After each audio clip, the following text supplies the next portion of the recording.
चला, पार्थ कॉम्पिटिटिव्ह फोरमच्या online free learning education मध्ये मी तुमचे या ठिकाणी हार्दिक स्वागत करत आहोत. विद्यार्थी मित्रांनो, आपली ऑनलाईन मालिका चालू आहे. दर आठवड्याला आणि तळागाळातले विद्यार्थी जुळून राहावे यासाठी आपला हा मानस पार्थ कॉम्पिटिटिव्ह फोरमचा आणि आपल्या विद्यार्थ्यांना सुद्धा ही माहिती मिळावी यासाठी हा आपला आगळा वेगळा उपक्रम जी चालू घडामोडीचा वीकली करंट अफेअर मोफत कार्यशाळा आपली असते. तर आज या आठवड्यातले महत्त्वाचे काही आपल्याला करंट अफेअर घ्यायचे आहे. तर चला सुरुवात करूया आपण.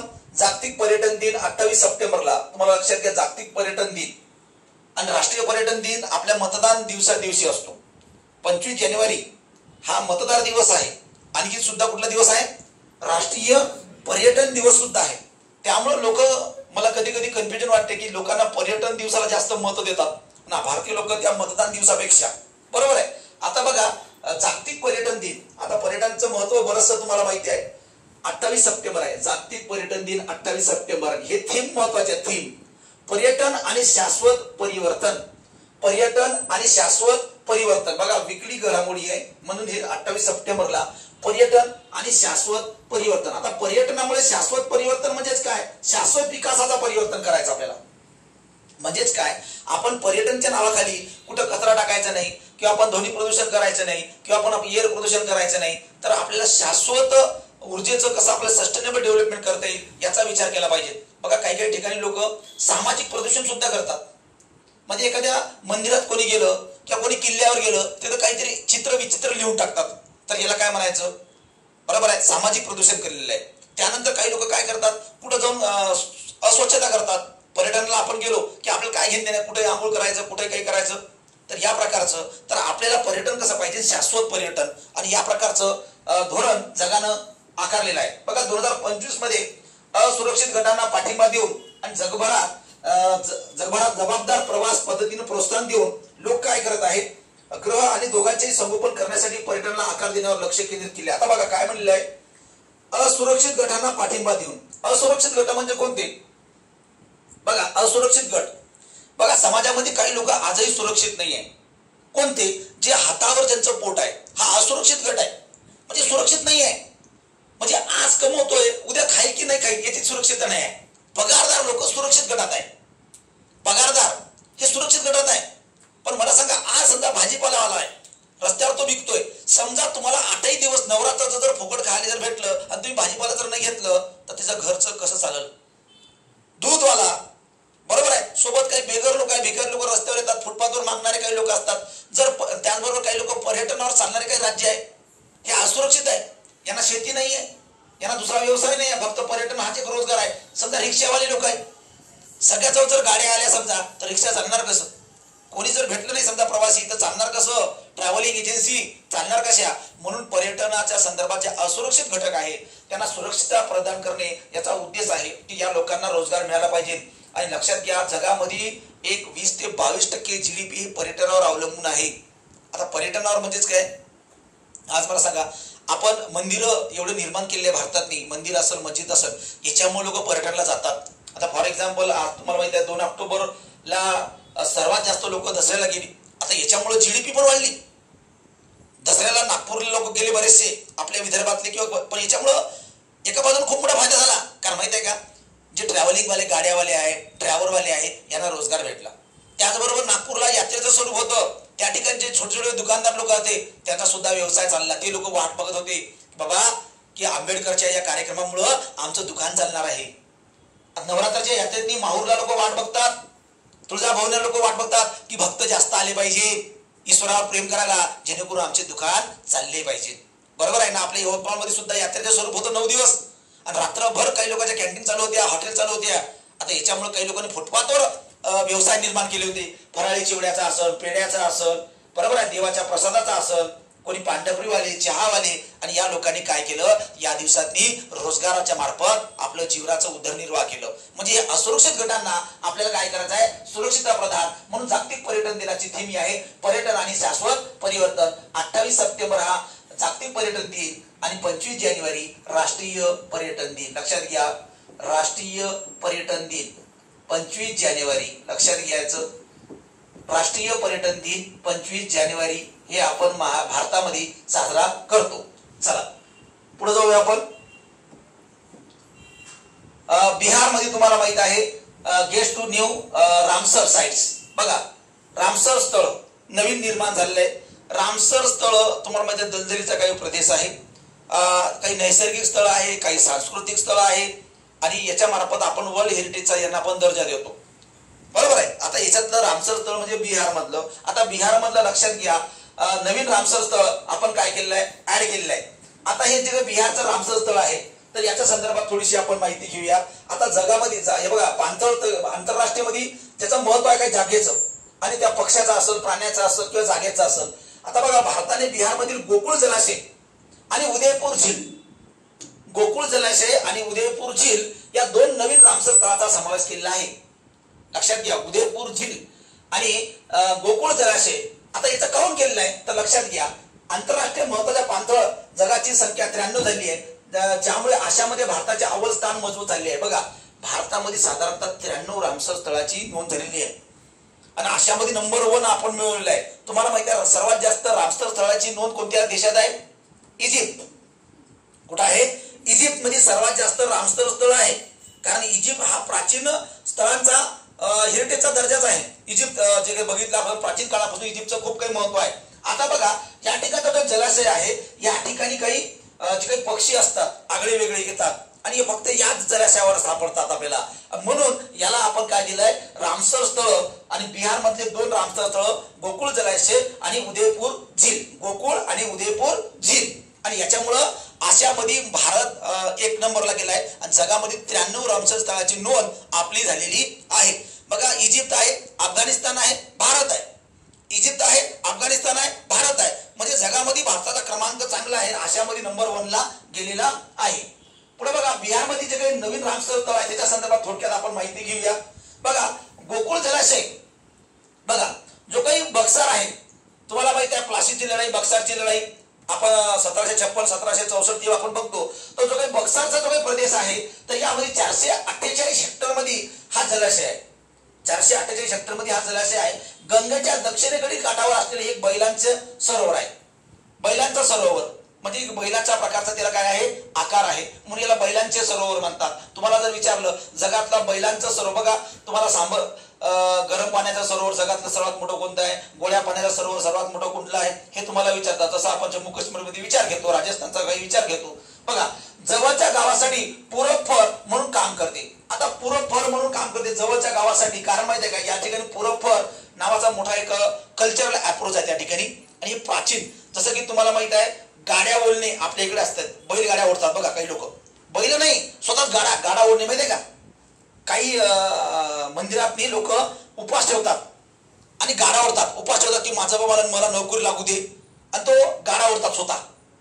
हे आहे आपल्या इकडं बरेच लोक बुलढाण्यामध्ये असेल, वाशिममध्ये असेल, हे प्राचीन आपल्या इकडे आहे.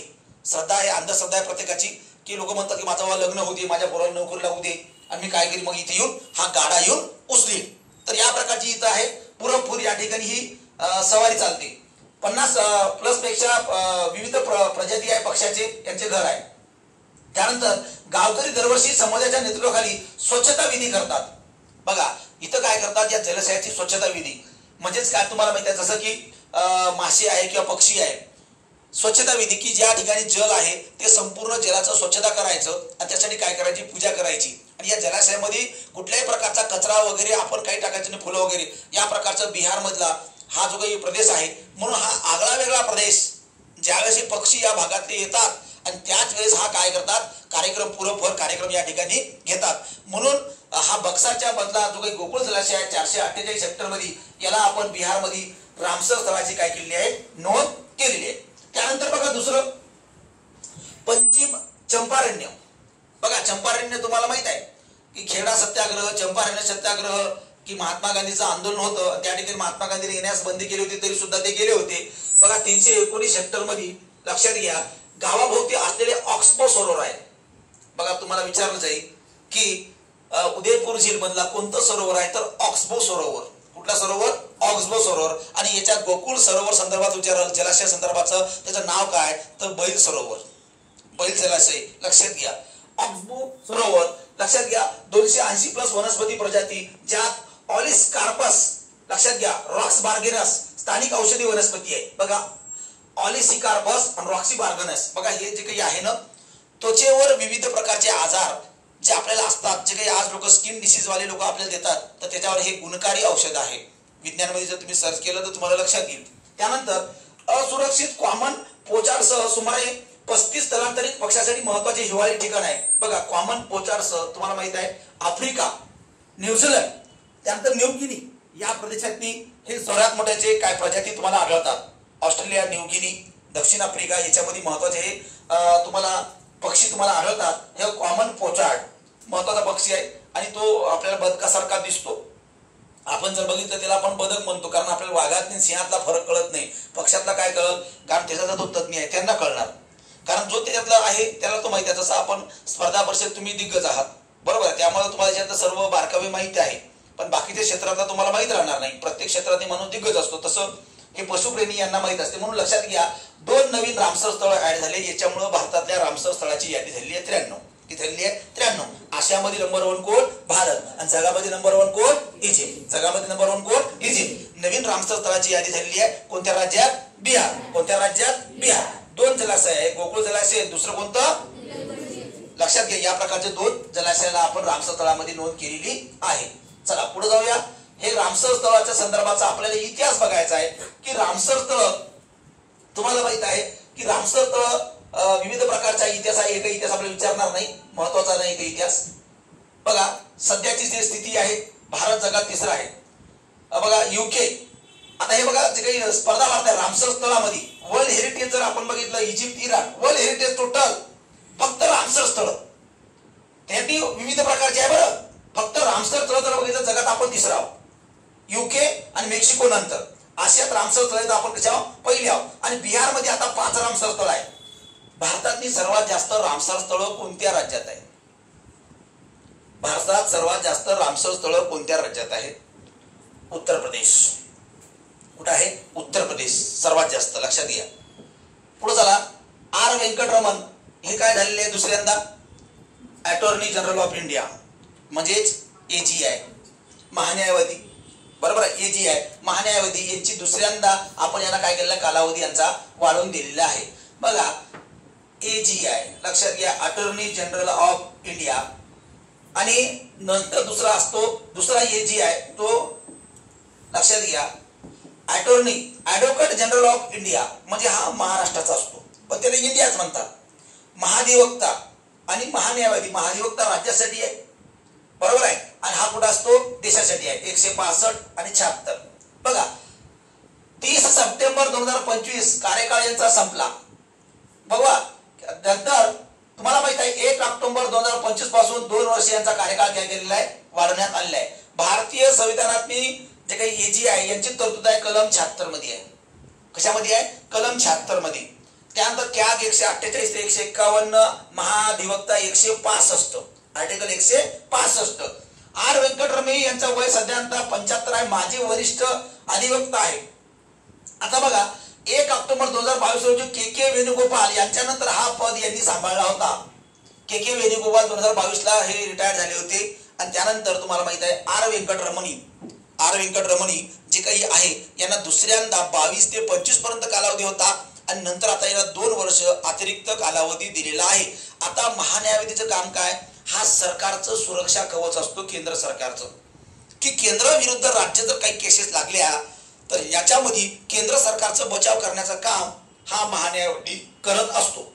त्यानंतर महान्यायवादी हा लोकसभेच्या कामकाजात सहभागी होऊ शकतो, राज्यसभेच्या कामकाजात सहभागी होऊ शकतो, काही विधेयकावर सूचना करू शकतो, त्यानंतर एखाद्या सदस्याला विधेयक तयार करण्यासाठी मदत करू शकतो, सरकारला साठी सुद्धा मदत करू शकतो. परंतु कुठल्या सभागृहात हे मतदान करू शकत नाही, कारण हे कोणत्या सभागृहाचे सदस्य नसतात. लक्षात घ्या, कोणत्या सभागृहाचे सदस्य नसतात. आणि हे पूर्ण वेळ शासकीय नोकर नाही तर अर्धवेळ शासकीय नोकरी आहे, कारण यांना खाजगी वकिली सुद्धा करता येते. महाधिवक्त्याला सुद्धा खाजगी वकिली करता येते आणि यांना सुद्धा खाजगी वकिली करता येते. आणि सरळ सरळ प्रश्न विचारतात. प्रश्न सरळ विचारते आयोग की महान्यायवादी हे अर्धवेळ शासकीय नोकर आहे, विधान योग्य की अयोग्य? योग्य आहे. पण काही लोकांना वाटतं आपण शासनाने निवडलं आहे, हे पूर्ण वेळ आहे. भारतामध्ये बघा नियोजन आयोग नीती आयोग मध्ये फरक आहे. पूर्ण वेळ काम करणारी संस्था नियोजन आयोग आणि अर्धवेळ काम करणारी संस्था हे विचारतात. एनडीसी सुद्धा विचारतात पूर्ण वेळ काम करणारी संस्था कोणती आहे, अर्धवेळ काम करणारी संस्था कोणती आहे. हे तिकडचं इकडं इकडचं तिकडे आपल्याला लक्षात आलं पाहिजे. मग याला खाजगी वकिली करता येते. पण समजा एखाद्या कार्यकर्त्यानं बरोबर आहे मोदी सरकारच्या विरोधात एखादी केस टाकली. तुम्हाला माहित आहे आपला नयन काळे समजा, नयन काळे हा सेक्युलर असेल. नरेंद्र मोदीनं संघाच्या शताब्दी महोत्सवानिमित्त 100 रुपयाचं नाणं जाहीर केलं आहे ना. संघ RSS राष्ट्रीय स्वयंसेवक संघ हेडगेवार यांच्या निर्मितीतून केशव हेडगेवार यांनी 1925 ला लाल महल नागपूर या ठिकाणी RSS ची स्थापना केली आणि याला आता 100 वर्ष पूर्ण झालेली आहे. शताब्दी तुम्हाला प्रश्न विचारतील खालीलपैकी कोणत्या संस्थेला शताब्दी वर्ष झालेलं आहे, तर RSS 1925 ला, आता 2025 आहे, 100 वर्ष झाले. आणि या निमित्त नरेंद्र मोदी सरकारनं 100 रुपयाचं नाणं जाहीर केलेलं आहे. हे तुम्हाला प्रश्न येऊ शकते, हे लक्षात घ्या. कुठं नाही झालं, काय झालं, याच्या मागं पुढं काय, पण आपल्याला माहितच नाही राहत ना, आपण पाहतच नाही पूर्णपैकी. आता यानं काऊन टाकलं की बा ही एक संस्था आहे, एक धार्मिक संस्था आहे आणि या प्रकारचं मग मोदी सरकार बघा काहीतरी पाठिंबा देऊ राहिला आणि मोदी सरकार मग धार्मिक ध्रुवीकरण करू राहिला म्हणून यानं का टाकली, याच्या का टाकली. आता याच्या बाजूला हा जो काही वेणुगोपाल आहे, जे काही आपला व्यंकटरमणी आहे, हा याच्या बाजूनं केस लढू शकतो का खाजगी? अजिबात नाही. कारण त्यानं मोदीवर हल्ला म्हणजे कोणावर हल्ला, सरकारवर हल्ला. मोदी आज काय आहे, पंतप्रधान आहे. मोदी काय आहे, आज पंतप्रधान आहे. त्यामुळं पंतप्रधानाचं मान आणि अवमान आपल्या राष्ट्राचा अपमान आहे. आता कोणत्या संस्था आहे, संस्था काही चांगलं काम करत असेल तर त्याचा उद्धार करणे हा सरकारचं काम आहे. ते कोणत्याही धर्माच्या का असेना, कोणत्याही धर्माच्या का असेना. जसं की तुम्हाला माहित आहे गुरु गोविंद साहेबा यांच्या जयंतीनिमित्त जे काही इथं कार्यक्रम झाला नांदेडला, तर या ठिकाणी खूप मोठी देणगी केंद्र सरकारने दिली होती. कारण या धार्मिक संस्थांना सुद्धा केंद्र सरकार देणगी देऊ शकते, हा अधिकार दिलेला आहे. बरोबर आहे. म्हणजे असं तुम्ही म्हणसाल मग हे तर मग आपल्या धर्माचा प्रचार आणि प्रसार करू राहिले, हे अनुदान नाही आहे, हे देणगी आहे. हे कशी आहे, एक प्रकारची देणगी. तर त्या संस्थेने एखादं काम केलेलं आहे तर त्याच्याबद्दल आपण काय केलं, एखादं नाणं. तर अशा प्रकारच्या केसेसमध्ये या व्यक्तीला सरकारच्या बाजूनच राहावं लागेल. सरकार बोगस राव, सरकार बरोबर राव, सरकार चुकीचं राव, तर याची बाजू कोणाची राहील, सरकारची.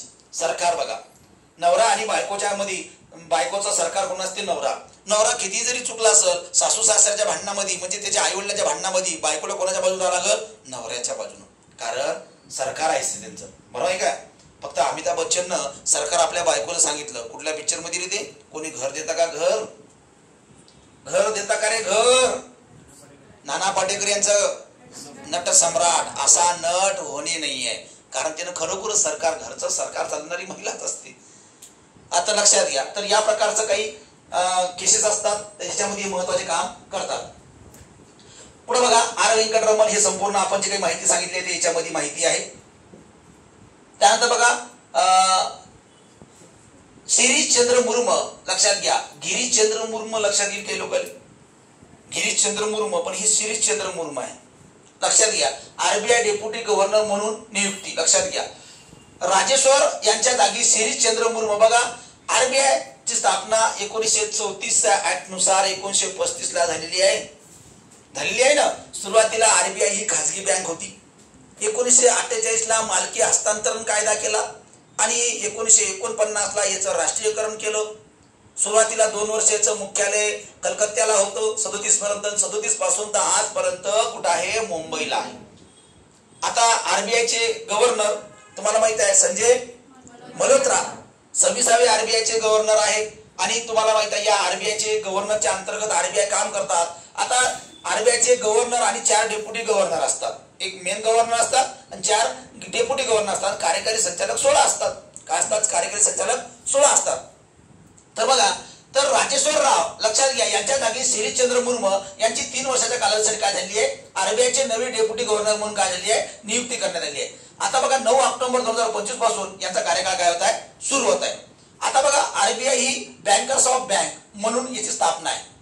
RBI लक्षात घ्या, बँकर्स ऑफ बँक भारतातली सर्वात महत्वाची बँक म्हणून RBI ची स्थापना आहे. आता बघा जेव्हा आपण RBI चं कामकाज आपण बघत असतो आता महाराष्ट्रात सुद्धा त्याचे काही प्रादेशिक कार्यालय आहे.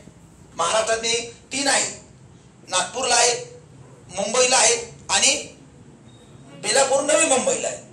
मुंबई, नवी मुंबई आणि नागपूर या प्रकारचे 3. आणि आरबीआयचे पहिले गव्हर्नर हसबॉन आर्थर स्मिथ होते आणि आरबीआयचे सर्वात जास्त कालावधीनं गव्हर्नर बेनिगल रामाराव होते. आणि या आरबीआयचे एकही महिला आजपर्यंत गव्हर्नर झाली नाही. झाल्या का? नाही. पण एकच डेप्युटी गव्हर्नर झाली, आयजी उदेशी. जसं की सुप्रीम कोर्टाचं आजपर्यंत एकही सरन्यायाधीश झाले नाही, एकही महिला सरन्यायाधीश झाली नाही, फक्त न्यायाधीश झाल्या. आणि त्याचे वारंवार विचारतात सुप्रीम कोर्टाची पहिली न्यायाधीश होणारी महिला कोण? फातिमा बीवी. काही पुस्तकात बीबी सांगून दिलेलं आहे, लक्षात घ्या. तर फातिमा बीवी ही पहिली महिला आहे की ज्यानं सुप्रीम कोर्टाचं न्यायाधीश पद उपभोगलेलं आहे, परंतु सरन्यायाधीश कोणीच झालं नाहीये. झालं का? नाही झालं. आज आपल्या देशामध्ये सर्वोच्च पद महिलांना उपभोगलेले आहे. राष्ट्रपती महिला झाल्या, पंतप्रधान सुद्धा महिला झाल्या, पण आरबीआयच्या गव्हर्नर एकही महिला झाली नाही आणि सुप्रीम कोर्टाच्या सरन्यायाधीश एकही महिला झालेल्या नाहीये. भविष्यात तुम्हाला चान्स तो आहे. चला, तर शिरीषचंद्र मुर्मू आरबीआयचे नवीन डेप्युटी गव्हर्नर. बघा, जे काही आपण इकॉनॉमीच्या नोट्स मध्ये राजेश्वर राव हे दिलेलं आहे त्या ठिकाणी काय करायचं, थोडस याला काट मारायचा आणि याच्या खाली काय करायचं किंवा याच्या आजूबाजूला शिरीषचंद्र मुर्मू. बघा, म्हणून तुम्हाला सांगतो जे काही ब्लँक वया आहे ना त्याचा फायदा होतो. हे जे रेषेच्या वया आजूबाजूला मी का म्हणतो ह्या वया वापरायच्या, कारण एक पेज जरी वाढवला आपण, एक पेज टाकलं शिरीषचंद्र मुर्मू बद्दल माहिती काढून, तर त्याला ऍड करू शकतो आपण. जे स्पायरल आपली वय एक पेजच टाकून शकतो, नवीन नवीन ऍड, कारण आपली नोट्स ही कायमस्वरूपीची असली पाहिजे. तर पुढे आपण पुढची माहिती घेऊया. आपण आशिया कप अतिशय नाट्यरम्य होतं. ऑपरेशन सिंदूर असेल, बरोबर आहे. म्हणजे यावेळेस अतिशय जिंकल्यानंतर किंवा खेळण्यापासून तर खेळण्याच्या स्पर्धा होण्याच्या पहिलेपासून लई नाटक चालले आहेत आणि आपण याला महत्व दिलं की काय चालू बाबा, देशाचा प्रेम काय नाही. बघा, 17वा आशिया चषक आहे. सर्वात जास्त आशिया चषक जिंकणारा भारत हा पहिला राष्ट्र आहे. सर्वात जास्त वेळा जिंकलाय भारत. बघा, आयोजक आशियन क्रिकेट काउन्सिल, लक्षात घ्या, UAE मध्ये. आता UAE मध्ये का बरं, हे या ठिकाणी सर्व राष्ट्र हा पाकिस्तान मध्ये होणार होता. या वर्षीचं आयोजक कोणाकडे होतं? पाकिस्तान. पण पाकिस्तानात भारत जायला तयार नाही आणि भारत जर खेळला नाही तर लोक मॅच पाहणार नाही, कारण सर्वात जास्त श्रीमंत बोर्ड कोण आहे? भारत. आणि सर्वात जास्त रिकाम बोर्ड कोणत्या देशात आहे? भारतात. ते लोक खेळत राहते. अरे 2 कार्यकर्ते, आता मी क्रिकेट पाहत नाही सर म्हणे. काऊन रे? सर मी रोहित शर्माला कॅप्टन काढलं म्हणे. तुला काय करावं लागते? तू बनणं म्हणलं कॅप्टन, मग तुझ्या घरचा कॅप्टन बन. तू काय खरं नाही. आणि हे पाहिजेच, कोणी गेला ना शेवटी मग काय मला सांगते, सर हे खेळू राहिला म्हणते. आम्ही तुला पाहत नव्हता. अरे काही नसते. आपण यांना, हे क्रिकेटर लोकांना आयडॉल बनवू नका. आयडॉल बनवायचा असेल तर एखाद्या शेतकरी नेत्याला बनवा, आयडॉल बनवायचा असेल तर एखाद्या कामगाराला बनवा, आयडॉल बनवायचा असेल तर एखादा प्रशासनातला श्रीकर परदेश सारखा, तुकाराम मुंडे सारखा माणूस असं हे काम करत आहे तर यांचा तुम्ही आयडॉल घ्या. बरोबर आहे की ही जगासाठी काहीतरी काम करत आहे. सिंधुताई सपकाळ सारख्या लोकांना आयडॉल घ्या, बाबा आमटे सारख्या लोकांचा आयडॉल करा की हे लोक काहीतरी देशासाठी करत आहे. पुढे चला, आयोजन बघा, Dubai international cricket stadium UAE. बघा, स्पॉन्सरशिप लक्षात घ्या. एकूण संघ 8, भारत, पाकिस्तान, श्रीलंका, बांगलादेश, अफगाणिस्तान, हाँगकाँग, UAE, ओमान. हे काहीच नाही, हे फक्त धुवाच आहे, काहीच कार्यक्रम नाही. हे राष्ट्र जे आहे ह्या आणि कोणी काय करायचा हाना धरून. म्हणजे कसं आहे, बाकी चांगल्या टीम आहे पण ह्याच्यातून बघा सर्वात हे स्ट्रॉंग टीम आहे. काही हे नवीन नवीन जे आहे म्हणजे या ठिकाणी यांना प्रतिनिधित्व दिलेलं आहे. जसं की आता 2026ला T20 वर्ल्ड कप आहे, त्यासाठी भारतीय टीमची घोषणा सुद्धा झालेली आहे आणि याच्यातली 20 संघाचा समावेश करण्यासंदर्भाचा प्रस्ताव झालेला. 2-3 संघांना आपण मान्यता सुद्धा दिलेली आहे आणि T20 वर्ल्ड कप सुद्धा चालू आहे. सध्या T20 वर्ल्ड कप चालू आहे महिलांचं. जर तुम्हाला माहित असेल, भारत पाकिस्तानचा सामना त्या ठिकाणी महिलांचं क्रिकेट टीम अतिशय चांगल्या प्रकारचं खेळत आहे. तर एकूण संघ 8 आहे. आशिया कप 2025 याच्या संदर्भात आपण माहिती घेत आहोत. याच्यातनी भारत आपला काय झालेला आहे, जिंकलेला आहे. आणि आशिया कप म्हणजे काय रे? आशियातील टीम, आशिया या खंडातील फक्त या टीमाचा काय होतो, सहभाग होतो. आता हे आशिया संघ किंवा आशिया कप काउंट केले माहिती का, संघ भावना आणि राष्ट्रामध्ये काय होईल, सौहार्दाचे मैत्रीपूर्ण संबंध निर्माण झाले पाहिजे. आता मला सांगा, पहिलेच आपली दुश्मनी आहे कोणासोबत? पाकिस्तान सोबत. आता याच्या काही लोकांचा विरोध होता की पाकिस्तानसोबत भारतानं खेळूच नाही बा, त्याच्यासोबत खेळायचं काय. आता बघा, एक तर खेळायचं नाही, खेळलं तर मग मतभेद ठेवायचं नाही आहे ना. आता माहित आहे की आपला हा दुश्मन आहे बा, मग काय खेळायला जायचं. तुमच्या मायबापानं सांगितलं बा खेळू नका, तरी तुम्ही खेळू राहिले, योग्य आहे का? नाही. पण तरी खेळले. खेळल्यानंतर तुम्हाला माहिती आहे, जेव्हा आपण कप जिंकला, ते पाकिस्तानचे जे काही बोर्डचे अध्यक्ष आहेत त्यांच्या हस्ते आपण, नक्वीच्या हस्ते आपण काय केलं, ते पुरस्कार स्वीकारला नाही आणि ते ट्रॉफीज त्यांनी घेतली नाही आणि ते खूप मोठा घोळ झाला. काय झाला ते बऱ्याचशा गोष्टी. मग ऑपरेशन सिंदूरचं आम्हाला आठवलं, हे झालं ते झालं, हे काय ते त्याचं माहीत आपल्याला. परंतु हे जे काही प्रकरण आहे हे देशासाठी सर्व राष्ट्र एकत्र यावे यासाठी आशा कप आहे. त्याच्या संदर्भाची माहिती पहा. 28 सप्टेंबर 2025 अंतिम सामना झाला. मुलींना महत्वाचा आहे, क्रिकेटबद्दल मुलींना माहिती नसते, तो पुरुष क्रिकेट असो या महिला क्रिकेट असो, कारण स्पोर्टमध्ये महिलांचं मार्क सर्वात जास्त जातात, मुलींचं सोबत पॉलिटीमध्ये पण मुलींचे सर्वात जास्त मार्क जातात. कारण त्याला मुलीला एखादा आमदार सुद्धा माहीत राहत नाही, आमदार कोण आहे तो, आता ते दुसरं नाव सांगता येईल. कारण महिलांचं पॉलिटीमध्ये नॉलेज फार कमी असते. पुढे बघा, भारताने पाकिस्तानचा 5 गडी राखून पराभव केला. पाकिस्तानचा कर्णधार काही महत्वाचा नाही, सलमान आगा. भारताचा कर्णधार हे महत्वाचं नाही. भारतानं हा मॅच जिंकला. आशिया कप सर्वाधिक वैयक्तिक धावा लक्षात घ्या, भारताविरुद्ध श्रीलंका. बघा, आशिया कप सर्वोच्च धावसंख्या 202, लक्षात घ्या, 202 धावसंख्या सर्वोच्च आहे. भारत विरुद्ध श्रीलंकेमध्ये भारताने केलेली आहे.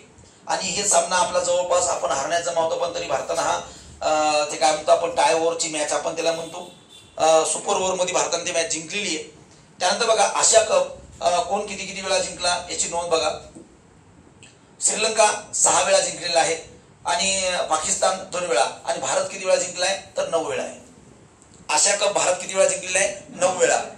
श्रीलंका 6 वेळा आणि पाकिस्तान 2 वेळा. म्हणजे आशिया कपचा सर्वात जास्त जहागीरदारी भारताची आहे. एकेकाळात पाकिस्तानचा सुद्धा दबदबा होता, पाकिस्तानच्या टीमची खूप मोठा दबदबा होता, कारण त्या टीममध्ये खेळणारे खेळाडू तसे होते. जेव्हा इंजमाम होता, वसीम अक्रम होता, त्याचबरोबर तो इम्रान खान यासारखे काही खेळाडू होते आणि खूप मोठा दबदबा होता. परंतु अलीकडे आशियामध्ये भारताचा दबदबा सर्वात जास्त आहे. पुढे बघा, भारतामध्ये सर्वाधिक धावा अभिषेक शर्मा, जो आपला ओपनर आहे, अभिषेक शर्मा ओपनर आहे आणि 314 धावा त्याने सर्वात जास्त केल्या. सर्वाधिक बळी म्हणजे काय विकेट कोण घेतलेले आहे तर Kuldeep Yadav, China man, spinner आपला.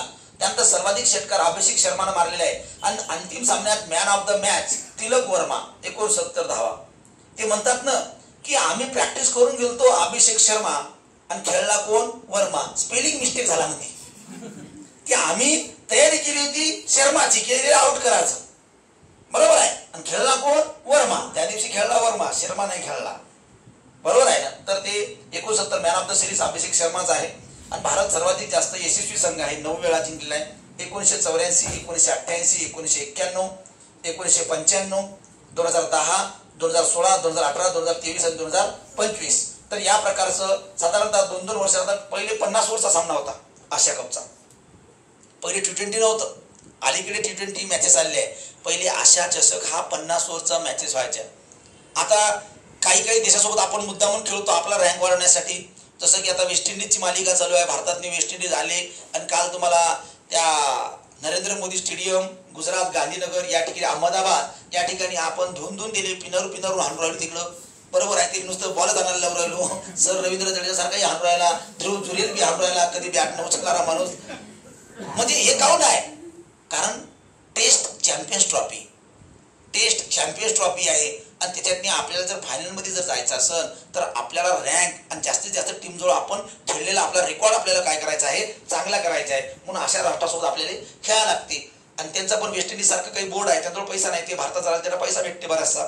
तर ते आपले सध्या टेस्ट सिरीज चालू आहे त्या ठिकाणी. लगेच तुमचा आता ऑस्ट्रेलिया दौरा सुद्धा आहे. भारत लगेच या 19-20 तारखेला दिवाळीत मध्ये बिचारा तिकडे चालले. ते मला वाटते मध्ये लाडू बिडू तरी खाऊ द्यावं, सगळे चालले तिकडे. ते ऑस्ट्रेलिया दौरा आहे आणि ऑस्ट्रेलिया दौरा झाला की लगेच तुमचा 2 महिन्यानं आपला वर्ल्ड कप येऊन जाते. म्हणजे कंटिन्यू बिझी आहे, इकडे चालले तिकडे चालले. पण एवढी टीमचं बरं आहे की प्रत्येक टीम आता वेगवेगळे झाल्या. काहीच लोक असे आहे की तिन्ही मध्ये खेळते, सुमन गिल सारखा इकडे खेळू राहिला तिकडे खेळू राहिला, तिथे प्रश्न पडू राहिला. बरं आहे, एकटा आहे म्हणून सिंगल काही टेन्शन नाही आहे, तरी सारा विचार करत असं. चला मेसेज चालू आहे ना. Bhutan Bharat cross border railway link, लक्षात घ्या. Bhutan Bharat cross border railway link लक्षात घ्या. भूतान भारत याच्या दरम्यान आपल्याला क्रॉस रेल्वे लिंक लक्षात घ्या. कोकराझार गेलेपू आसाम आणि बनारहट समस्ते पश्चिम बंगाल या पहिल्या रेल्वे लिंकची घोषणा करण्यात आली आहे. बघा, Bharat Bangladesh direct railway, Bharat Pakistan direct railway. लक्षात घ्या, भारत पाकिस्तान डायरेक्ट रेल्वे कधी आपण ते सुरू करतो, कधी आपण ते बंद करतो. बरोबर आहे, कारण जो काही लाहोर करार झालेला आहे त्यानुसार भारत पाकिस्तानची रेल्वे राहावी आपल्याला प्रवासासाठी येण्यासाठी, त्याची सुरक्षितता होती. इथून तिकडे गेली तर ते लोक चेकिंग करते पूर्ण, आणि तिकडून आपल्याकडे आले ते आपले पण पूर्ण काय करतो आपण चेकिंग करतो. आता बघा, तशाच प्रकारचे भारताचं भूतान सोबत ट्रेन आपण आता सुरू केलेली. तर भारताने भूतानसोबत कोकराझार गेलेपू आसाम आणि बनारस समस्ते या 2 पहिल्या आंतरराष्ट्रीय रेल्वे लिंकची घोषणा केली आहे 25 सप्टेंबरला, आणि एकूण लांबी 89 किलोमीटर आहे. आता बघा, अमेरिका सारखे राष्ट्र, जपान सारखे राष्ट्र, रशिया सारखे राष्ट्र यांनी आंतरराष्ट्रीय रेल्वे लिंक पहिलेच जोडलेली आहे, पहिलेच. पण भारतानं अशा प्रकारच्या रेल्वे लिंक जोडलेले नाहीये. आपण विमानाचाच वापर करतो, परंतु आपल्या राष्ट्रातले बरेच आता भूतान सारखं राष्ट्र, बांगलादेश सारखं राष्ट्र, म्यानमार सारखं राष्ट्र, आपल्या अफगाणिस्तान सारखं राष्ट्र आपल्या राष्ट्राच्या जीडीपीवर अवलंबून आहे, आणि त्या देशातून आयात निर्यात आपले लोक तिकडे कामाला, तिकडचे लोक आपल्या राष्ट्रात कामाला आहे. त्यामुळे इथं जर रेल्वेचा प्रवास एक तर स्वस्त आहे, विमानाचा प्रवास सर्वसामान्यांना परवडते का? परवडत नाही.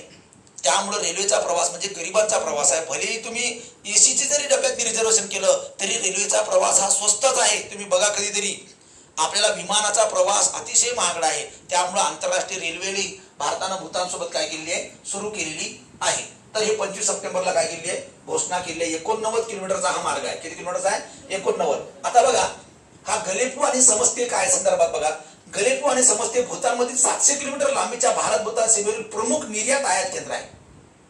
गलेपू लक्षात घ्या, आयात निर्यात केंद्र आहे. जसं तुम्हाला माहित आहे, बॉम्बेले किंवा मुंबईले महत्व काऊन आलं माहित आहे का? सर्वात जास्त विमान, आणि दुसरं म्हणजे का पहिल्याच्या काळातली जहाज. समुद्र किनारा आहे ना. आपल्या यवतमाळच्या आजूबाजूला जर समुद्र असतं तर आपल्या यवतमाळला महत्व आलं असतं. पण आपल्या यवतमाळच्या आजूबाजूला काय आहे? माळच माळ आहे, म्हणून यवतमाळ आहे. दुसरं काहीच नाही आहे. इकडून गेलं तरी उलटी होते गाडी, गाडी उलटी झाली तर आपल्याला उलटी होते. घोंग घोंग घोंग. बरोबर आहे, लक्षात घ्या. तर या ठिकाणी आयात निर्यात केंद्र आहे. बघा, गलेपू माइंडफुल सिटी म्हणून विकसित केली जाईल. बघा, माइंडफुल सिटी म्हणजे काय, या ठिकाणी सर्वात महत्वाचं बिझनेस आहे, व्यापार आहे. भूतान सरकारकडून सामस्ते हे औद्योगिक शहर म्हणून विकसित केले जात आहे. औद्योगिक शहर जसं आपलं इंडस्ट्रियल कॅपिटल ऑफ इंडिया म्हणजे कुठले आहे, मुंबई आहे, त्या प्रकारचं औद्योगिक शहर हे शहर आहे. आणि भारत यांच्यातील कनेक्टिव्हिटी वाढवल्याने भारत भूतान व्यापारात काय होत आहे, वाढ होत आहे.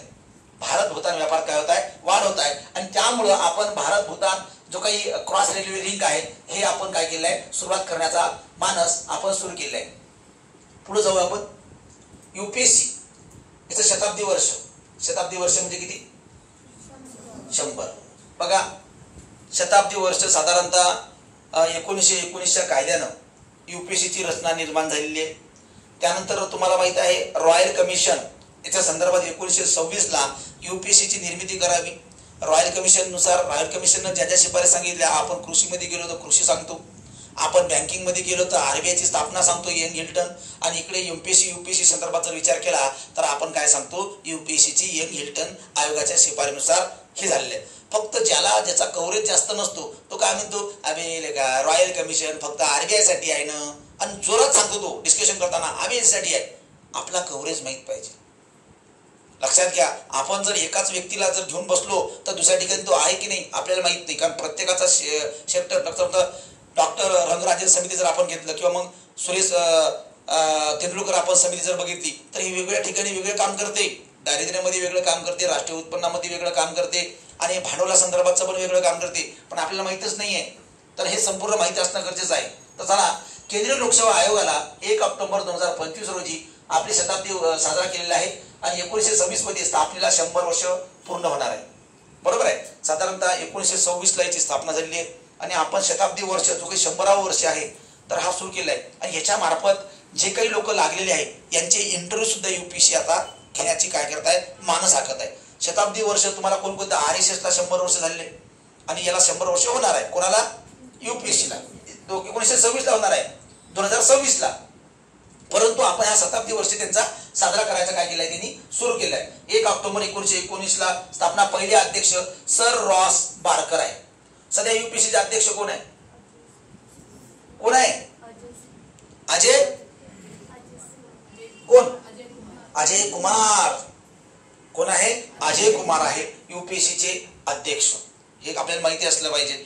एमपीएससीचे अध्यक्ष असलं माहित पाहिजे, महिला आयोगाचे अध्यक्ष माहित पाहिजे, केंद्रीय निवडणूक आयोग, राज्य निवडणूक आयोग, उच्च न्यायालयाचे मुख्य न्यायाधीश, सुप्रीम कोर्टाचे सरन्यायाधीश, त्यानंतर महिला आयोगाचे अध्यक्ष, राष्ट्रीय महिला आयोगाचे अध्यक्ष, केंद्रीय अल्पसंख्याक आयोगाचे अध्यक्ष, राज्य अल्पसंख्याक आयोगाचे अध्यक्ष, माहिती अधिकार आयोगाचे अध्यक्ष, नालसाचे अध्यक्ष, हे सगळे जे आहे ना थोडे थोडे असा कधी कधी वेगळा अभ्यास करायचा की आपल्याला हे माहिती आपल्याला असलं पाहिजे. आणि सोपं आहे ना हे गोष्टी. आपल्याला जर कोणी विचारलं की बाबा तू पोरगा अभ्यास करत आहे आणि तुला विचारलं केंद्रीय निवडणूक आयुक्त कोण आहे भाऊ, हे केस चालू आहे, हे म्हणतात मला नाही शिकवलं. का काय शिकवायचं आहे? काही प्रत्येक गोष्टी शिकवल्याने तुम्हाला येणार नाही. तर लक्षात घ्या या प्रकारचं यूपीएससी साधारणतः तुम्हाला माहित आहे संविधान सभा लागल्यानंतर साधारणतः यूपीएससी सुरुवातीच्या काळात पीएफसी हे संघ लोकसेवा आयोग म्हणून निर्माण झाले होते. पण नंतर आपण स्वातंत्र्य जेव्हा झालं, संविधान आपलं तयार झालं, हे त्यांच्यानुसार आहे. ब्रिटिशनुसार 378, ब्रिटिश पार्लमेंटनुसार कलम 378 होतं, हे ब्रिटिश संविधानातलं आहे. तुम्हाला असा सुद्धा प्रश्न विचारू शकते की यूपीएससी जेव्हा स्थापना झाली होती तर त्यावेळेस ब्रिटिश संविधानातलं कुठलं आर्टिकल लागू होतं? 378. आपलं 315 ते 323 पर्यंत जे आपले आर्टिकल आहे भारतीय संविधानातले आर्टिकल आहे, बरोबर आहे. त्यानंतर अखिल भारतीय सेवा आणि केंद्रीय नागरी सेवामध्ये अधिकाऱ्याची भरती करण्यासंदर्भाचं हे काम करते. आता सर्वांनाच माहिती आहे यूपीएससी काय काम करते. प्रशिक्षण घेण्यासंदर्भाचं, पेपर काढण्यासंदर्भाचं, त्याचबरोबर विविध जाहिराती काढण्यासंदर्भाचं. आणि आता सध्या भारतातली सर्वात जास्त क्रेज आहे यूपीएससीची, सर्वात जास्त. नेट फेट काही विचारत नाही. तुमचा मुलगा काय करतो? यूपीएससी करतो. कधीपासून? तर 8व्या वर्गापासून. प्रत्येक पालक 8व्या 9व्या वर्गापासून 7व्या वर्गापासून यूपीएससीची तयारी लागलेली आहे. म्हणजे तुमच्यासोबत 10वीतल्या पोराला जेवढं यूपीएससीचं नॉलेज आहे तेवढं आपल्या पोराला पण नॉलेज नसेल. हे कोण करतात तयारी? ज्याचे आई वडील IAS IPS आहे, कोण नायब तहसीलदार आहे, ते काय करणार आहे? ते माहिती आहे बाकीची नोकरी आपल्याला करायचंच नाही आहे. डॉक्टर काय करतात भाऊ? कोण नाही विचारलं. दगड उचलत डॉक्टर आहे. झालं तो नेट बीट. आता तो जमाना गेला. आता जमाना चालला गेला बाबा डॉक्टर बिक्टर बनायचं आता काही व्हॅल्यू नाही. आता विविध सेक्टर. आता सर्वात जास्त क्रेज आहे सिव्हिल सर्व्हिस, सर्वात जास्त जगात, सर्वात जास्त. कोणी आमदारचा पोरगा जरी असेल तर तो म्हणते मला IAS व्हायचा आहे. कारण याच्यातली जेवढी क्रेज आहे तेवढी कायच्यातच नाही. कारण हा जिल्ह्याचा बॉस बनतो ना. आमदार एका मतदारसंघापुरता राहतो. समजा आपल्या जिल्ह्यातला कलेक्टर असेल तर 16 तालुक्याचा बॉस आहे ना, साधा नाही ना. त्याच्यानंतर तो आयुक्त वियुक्त भविष्यात होऊ शकतो. त्याला अधिकार महत्वाचे आहे. तर बघा पुढं जगातील पहिली AI मंत्री. बघा AI चालू आहे, आर्टिफिशियल इंटेलिजन्स. आपण AI शाळा सांगितली, AI कॉलेज सांगितलं, AI मिस वर्ल्ड पण आपण करून टाकलेली, बरोबर आहे. AI सिटी सुद्धा झालेली आहे. याच्यापूर्वीच्या करंट अफेअरचं लेक्चरचं तुम्ही बघितलं. AI शाळा सांगितली आपण, AI कॉलेज सांगितलं, AI टीचर पण सांगितलं. पहिली AI शिक्षिका, त्यानंतर AI गाव कोणतं बाबा टेक्नॉलॉजीवर तयार होणार, आणि त्यानंतर आता AI मंत्री.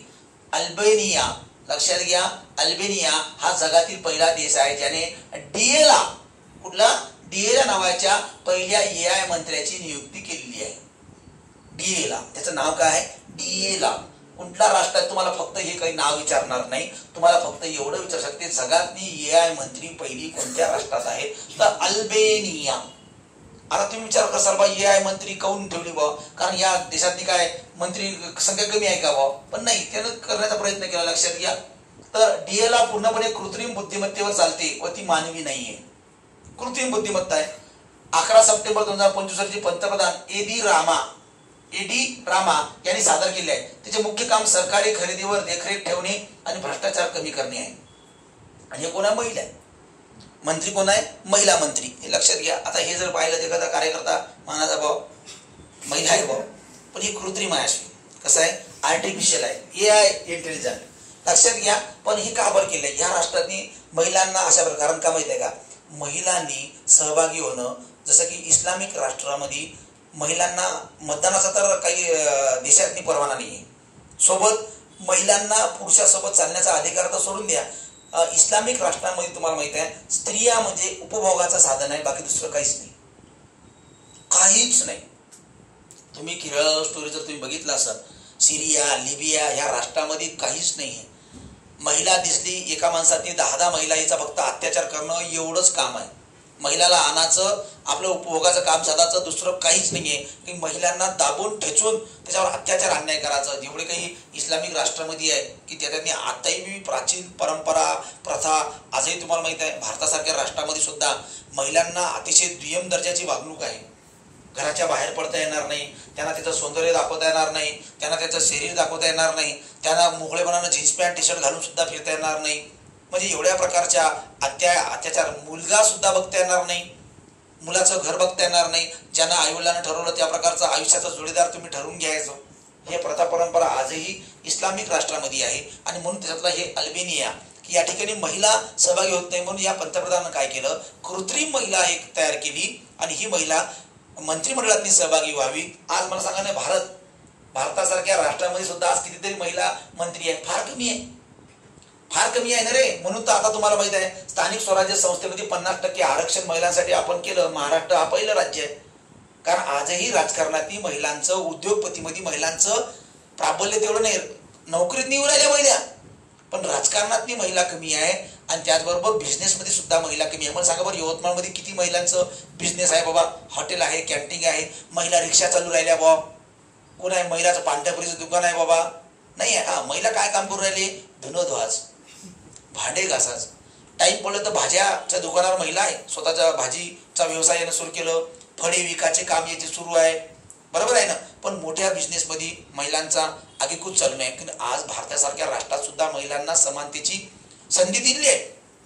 याला जबाबदार महिला आहे. कारण मुली काय म्हणतात की बा आम्ही काही कुठला बिझनेस करत नाही किंवा काही व्यवसाय करत नाही, किंवा राजकारणात जर म्हणलं तर महिलांकडं तुच्छपणाने वागणूक दिली जाते. की महिला राजकारणात जाणं की लोक हसतात की बा ही व्यक्ती चांगली आहे की नाहीये. कारण राजकारण भारतातलं एक सडेलछाप राजकारण झालेलं आहे.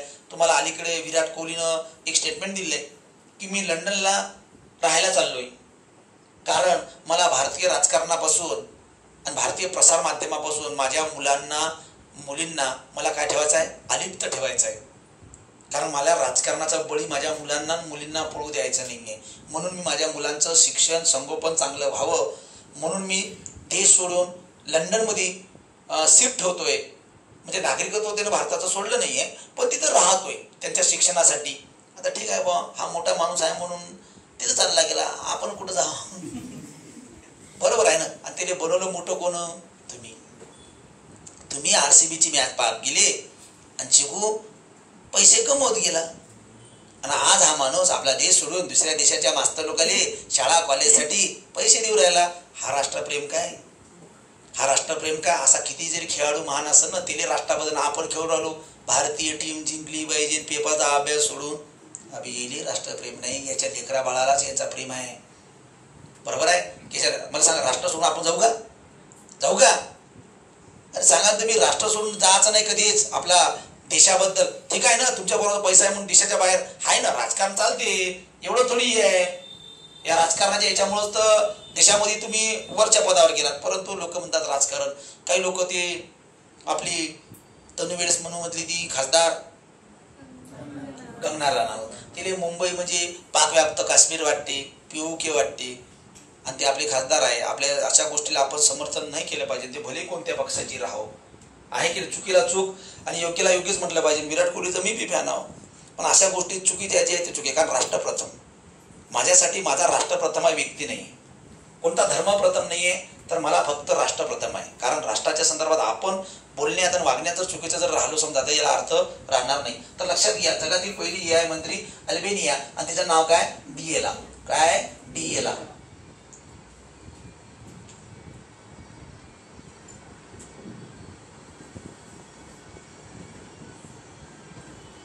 एक पहिलं AI शिक्षिका कोण आहे? पहिली AI शिक्षिका, पहिली AI शिक्षिका कोणत्या राज्यात? केरळ. कोणत्या राज्यात आहे? केरळ. कोण आहे ती? हा, बरं जाऊ द्या. पहिली AI शाळा, पहिली AI शाळा तिरुवनंतपुरम या ठिकाणी. तिरुवनंतपुरम कुठे आहे? केरळमध्येच. लक्षात घ्या, ते डिसूजा म्हणून आहे पहिली AI शिक्षिका. आणि आपल्या भारतामध्ये AI शहर आता निर्माण करत आहे. जसं की तुम्हाला माहिती आहे, काही शहर जसं का मुंबईचं तिसरी मुंबई तयार होत आहे आणि नागपूरचं दुसरं नागपूर तयार होत आहे. आता याच्यामध्ये AIचं काम खूप काही मोठं होणार आहे. आता आपल्याला असं काही लोकांना वाटते की यामुळे नोकऱ्या वगैरे जाईल, असं काही होत नसते. नोकऱ्या वगैरे जाईलच, या प्रकारचा काही संबंध नाहीये. 2 मिनिटं.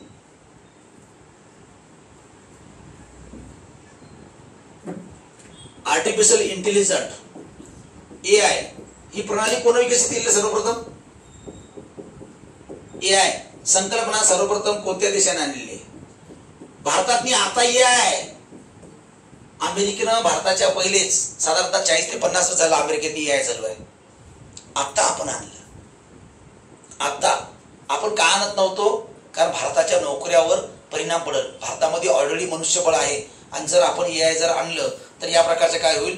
आपल्या देशामध्ये मनुष्यबळाचा जो काही ऑलरेडी बेरोजगारीचा दर आहे तो आणखी वाढेल, म्हणून आपण AI आणत नव्हतो. परंतु AIचा आपण पूर्ण विचार केला की याच्यामुळे कुठल्याही प्रकारचा मनुष्यबळावर परिणाम होणार नाही आहे.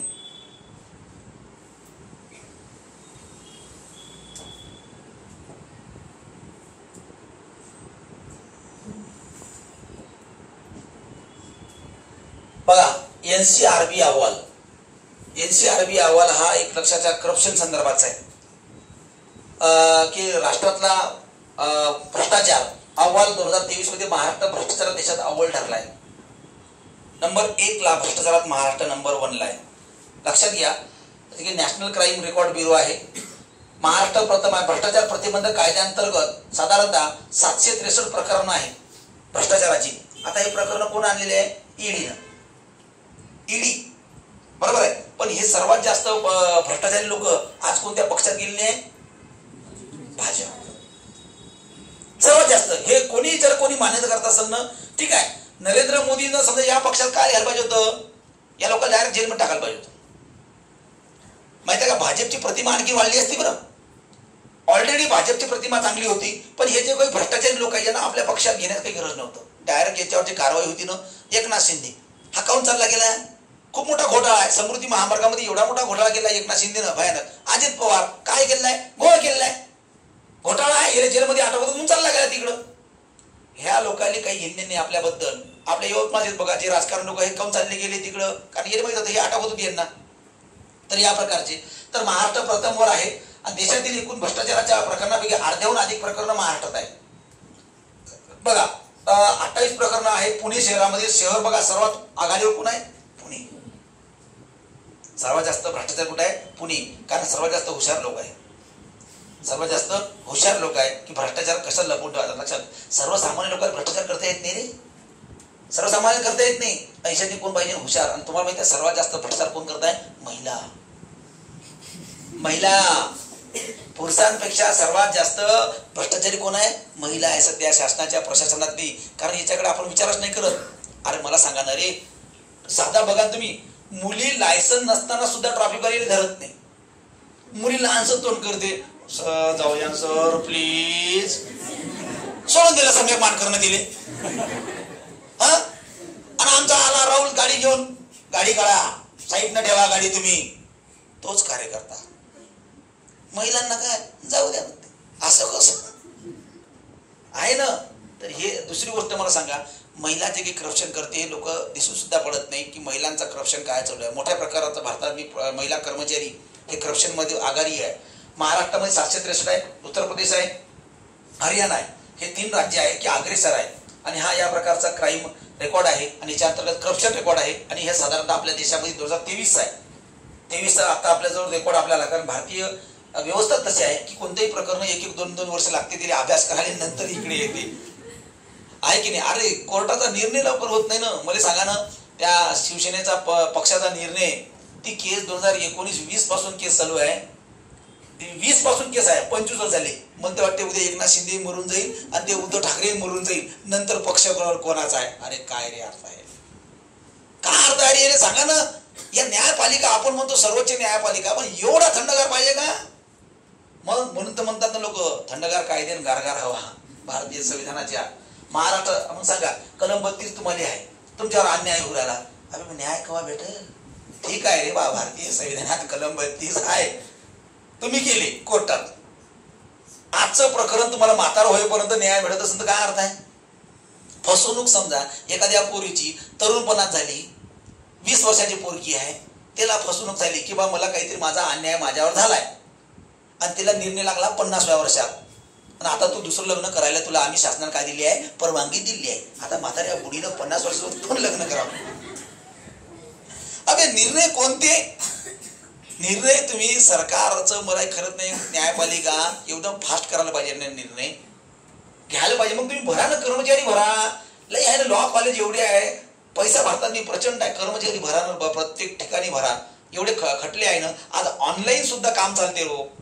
मग 24 तास न्यायपालिका चालते ना, 24 तास. पण खटले काढा, लोकांचे न्याय निर्णय लवकर लवकर घ्या. जगात नाही एवढं कुठंच नाही ना रे, कुठंच नाही आहे.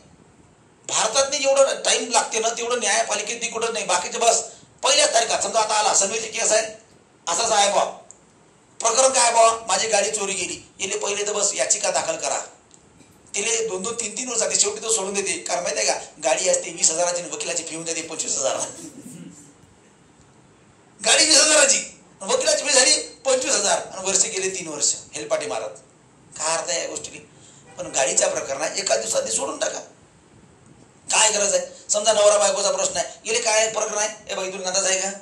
हो किंवा नाही सांग. पाय तो देखेंगे सोचेंगे हे काहीच नाही, आता सांग. ए तुला राहत आहे काय? असं तर या लवकर, डबल भांडणं करायचे नाही, जा तिकडं. आणि काही भांडणं जर केली डायरेक्ट येतो माझ्याकडे, डायरेक्ट केस घेऊन. सरळ सरळ आहे ना रे.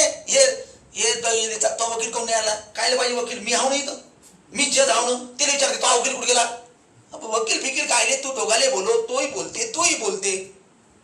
पण हे काय म्हणते, वकील काऊन न्या. वकील काय पाहिजे, वकील पत्राची गरज नाही. भारतीय संविधान सांगितलं आपली केस आपण स्वतः लढू शकतो. झालं. हेच 2-2, 4-4 वर्ष, 5-5, 10-10 वर्ष, 15 वर्ष होऊन जाते तरी निर्णय लागत नाही. त्यात जसं की तुम्हाला माहित आहे शहाबानो केस राजीव गांधीच्या काळात 82-83 इंदिरा गांधीच्या काळात टाकली, 86 तेव्हा निर्णय सुरू झाला, आणि 2015 ट्रिपल तलाक हा अवैध आहे घोषित केलं. ती बाई गेली त्याला आता खोटी मंजूर. आता कोणाला द्याव सांगा ना, हे काय मला कळत नाही की न्याय कधी, बरोबर. आणि हे खूप चुकीचं आहे. अरे फास्ट होते ना रे कामं, पण हे कधी होईल? तुमच्यासारखे लोक जर गेले ना अधिकारी पदावर, आणि एकासाठी 10 वेळा लोक तरी हेलपाटे मारत, हा अरे कामच किती राहते ऑफिसमध्ये, एकटाच तर माणूस करून टाकते. मग चला मावशी तुमचं काय काम आहे, या बसा, एवढं काही वेळ काय अर्ध भेटते तुम्ही, काय अडचण आहे सांगा लवकर, घ्या जा लवकर. काही नाही आमचा चेक आहे बा, याचा आहे त्याचा अडचण आहे, 7-12 गाव नमुना 8, याच्यासाठी त्यासाठी काय फिरू लोक गेले. अरे पण तुमच्यासारखे पॉवरफुल लोक, अरे सगळं काही हे शिकवणार नाही तुम्हाला. तुमचं आता PSI झाले, घ्या ना लोकांचं बैठका घ्या, की भांडणं गिणणं असं काही असं तरी नंबर देऊन टाका तुमची, येऊ द्या ना. तुम्हाला मित्र झाला पाहिजे. पोलीस प्रशासन, न्यायपालिका हे गुन्हे घडू नये यासाठी कामं करणारे. पण हे लोकांना माहिती का राजा समजून राहिले. तुम्ही कोर्टात कधी जा, पोलीस स्टेशनमध्ये जा, हे लोकांना राजा समजून राहिले. पोलिसासमोर साहेब केस होती नाही, अरे राजा आहे का तू? पद भरतीमध्ये तू लागला, पोलीस कॉन्स्टेबल झाला, पद भरतीमध्ये तू PSI झाला, राजा नाही ना, तू जनतेचा गुलाम आहे. उलट त्यानं म्हणलं पाहिजे, या काकाजी बसा तुम्ही. ए पाणी पाजरे यांना, तुम्ही कोणत्या गावून आलात? बाबू मी बाबुळ गावून आलोय. कशाने आले तुम्ही? जेवण बिवण केलं का? किती वाजता आले होते? बाबू मी 9 आलतो. 2 वाजता भेटले तुम्ही काकाजी, आतापर्यंत कोण नाही भेटले मला? कोण नाही दिलं रे? चला इकडे साहेब हे होते, कोण आहे ते बोलव इकडं. काऊन रे विशाल, या काकाजीला थांबवलं काऊन? हे इन्चार्जचा पॉवर पाहिजे, जनतावर अन्याय करता नाही पाहिजे. पण हा साहेब मोबाईल पाहत राहते, मॅसेज पाहत राहते, कशी आहे हो, 2 दिवस झाले दिसून नाही रे. अर्धे लोक ऑफिस मधले हे मोबाईल ऑफिसमध्ये बंदच पाहिजे, बंद. काय गरज आहे? अरे वा, मी मा भाऊजीच्या शाळेवर गेलो 2-3 दिवसापूर्वी, काहून 2च शिक्षक आहे, 2च शिक्षक आहेत त्या शाळेत. बंद झाला का? लक्ष ठेव, एक गोष्टी बोलून जायची पा, तर 2च शिक्षक आहे शाळेवर. तर त्या ठिकाणी मी पाहिलं की बा काय चालू आहे काय नाही, तर एक महिला शिक्षिका काहीच नाही, पूर्ण शिकू राहिले, आणि ही बाई काहीच नाही, फोनवरच बोलू राहिली. लग्न झालेलं आहे तिचं, सगळं झालेलं आहे, बहिणीसोबत बोलू राहिली, एवढी चर्चा. अरे बाई तू घरी जाऊन बोल ना, तुझे पगार शासनाने दिलेला आहे, या मोबाईलचा रिचार्ज शासनाचा आहे, तो अंगावरची साडी शासनाची आहे, सगळी गोष्ट शासनाचं आहे ना. ते गरिबाचे लेकराले काय नाही फसवतात, त्याच्यापेक्षा सुट्टी घे तू आज वाटल्यास बिंदास बोल. मी शिकवलं जम दिले म्हणलं मॅडम जरा मी शिकू सर शिकवा काही बिंदास सांगण्याला काही टेन्शन घेऊ नका, सगळे वर्ग एकत्र घ्या. शिकवत बसलो मोठे गाणी गिणी मस्त नाचून नाचून. कसं आहे ह्या गोष्टी इंटरेस्टेड आहे रे, आपल्यामुळं लोकांचं नुकसान होता कामा नाही. पण हे आपण काय करतो, मोबाईल फोन हे सगळ्या गोष्टीचे भ्रष्टाचार खूप वाढत आहे भारतात. महाराष्ट्र प्रथम आहे, तर हा कुठेतरी कमी झाला पाहिजे. तुम्ही गेल्यानंतर काहीतरी कमी करसाल अशी अपेक्षा आहे, वाढवसाल पुढे झाला. महाराष्ट्रात इतर गुन्ह्यामध्ये प्रथम स्थान आहे बघा. अभिरक्षा मृत्यू बघा, कस्टडियल डेथ्स म्हणजे जे काही कस्टडी आहे ना तुरुंगामध्ये डेथ जास्त होत आहे, साधारणतः 17 प्रकरण आहे. आत्महत्या बघा 22,687 देशात प्रथम आहे. आत्महत्या सर्वात जास्त महाराष्ट्रात होत आहे. शेतकऱ्याच्या होत होत्या, पण आता विद्यार्थ्याच्या होऊ राहिल्या. विद्यार्थ्याच्या आता तू काय नाही म्हणते ना मी, कोणी काय नाही मिळाला तर एमपीएससी. आता हा धतुऱ्या एक मिळाला आपला, तो जर म्हणत काय नाही मिळाला बा युपीएससीचं प्रेशर. आता काय आहे प्रेशर येणं काहीच नाही, सुरुवात परीक्षेचं प्रेशर घेऊ. अभे कोणी परीक्षेच्या प्रेशरनं मरत नाही, बाहेरचं प्रेशर राहते. आगाऊ धंदे करते यवतमाळला येऊन, आणि त्याच्यामुळे ते काय करते मरती लेखाची.